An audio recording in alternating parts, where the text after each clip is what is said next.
बच्चों, आज हम पाठ 2 बाल गोविंद भगत पाठ की व्याख्या समझने का प्रयास करते हैं।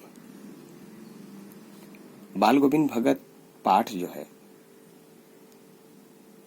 रेखा चित्र के माध्यम से लेखक ने एक ऐसे विलक्षण चरित्र का उद्घाटन किया है जो मनुष्यता, लोक संस्कृति और सामूहिक चेतना का प्रतीक है। वेशभूषा या बाह्य अनुष्ठानों से कोई सन्यासी नहीं होता, इस बात को भली भांति समझाने का प्रयास किया गया है। सन्यास का आधार जीवन के मानवीय सरोकार होते हैं। बाल गोविंद भगत इसी आधार पर लेखक को सन्यासी लगते हैं। यह पाठ सामाजिक रूढ़ियों पर भी प्रहार करता है। इस रेखा चित्र की एक विशेषता यह है कि बाल गोविंद भगत के माध्यम से ग्रामीण जीवन की सजीव झांकी देखने को मिलती है। इस पाठ के अंतर्गत हम बाल गोविंद भगत के माध्यम से बहुत सारे वैचारिक अनुभवों को जानने का प्रयास करेंगे। बाल गोविंद भगत का बाह्य और आंतरिक व्यक्तित्व अगर देखें तो बहुत कुछ सीखने को मिलता है।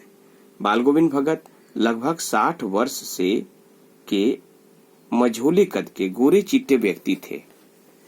उनके बाल पक चुके थे, अर्थात सफेद हो गए थे। वह बहुत कम कपड़े पहनते थे।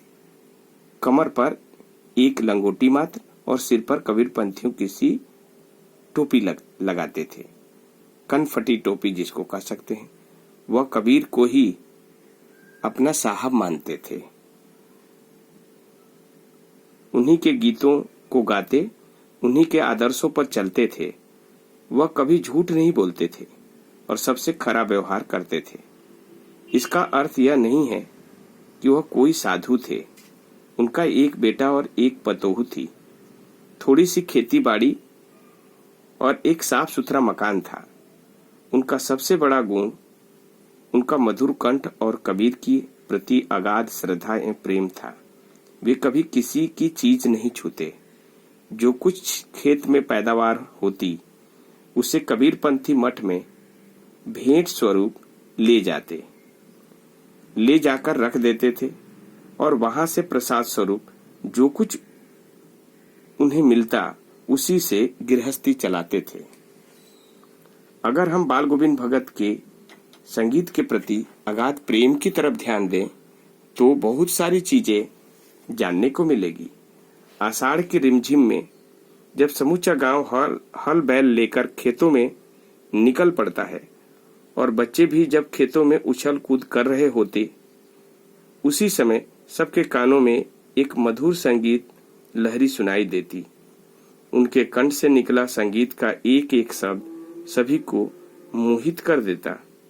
तब पता चलता है कि बाल गोविंद भगत कीचड़ में लिथड़े हुए अपने खेती में धान के पौधों की रोपनी कर रहे हैं। काम और संगीत की ऐसी संयुक्त साधना मिलनी बहुत मुश्किल होती है। भादों की आधी रात में भी दादुरों की टर से भी ऊपर बाल गोविंद भगत का संगीत सुनाई पड़ता है। जब सारा संसार निस्तब्धता में सोया रहता है, तब बाल गोविंद भगत